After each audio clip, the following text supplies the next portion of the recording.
Do you already have your medical? This is one of the first questions you'll be asked when you look into starting flight training. And the reason is, without a medical, you can't solo the aircraft by yourself, which is part of your training and required in order to get your license. So what happens is a lot of people will start their flight training without a medical.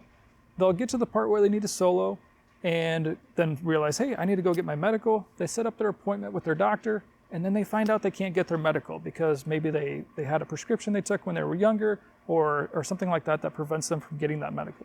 But at this point, they've already spent thousands of dollars on training. They're probably 20 to 30 hours in, paying for aircraft rental, fuel, instruction, all of that, and now they can't even get their license.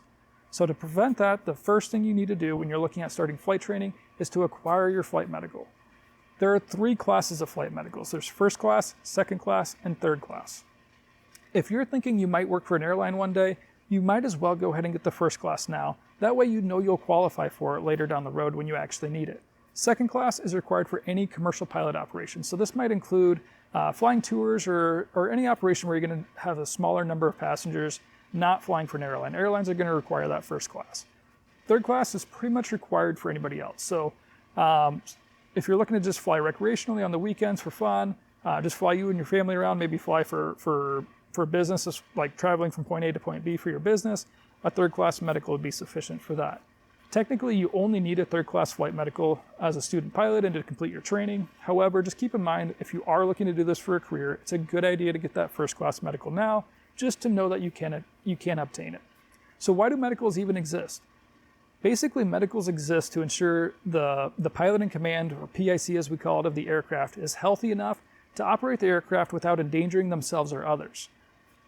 To obtain a medical, you'll visit what's called an AME, or Aviation Medical Examiner. These examiners are doctors specifically authorized by the FAA to do these medical exams. To start the process, you'll submit your medical history through FAA's MedExpress. This will allow the examiner to kind of review your medical history prior to your appointment.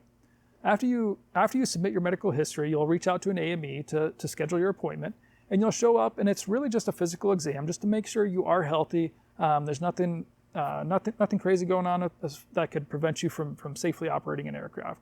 They will do a vision check. We have had people who didn't know they need glasses. They go to do their medical exam and find out, oh, you need glasses.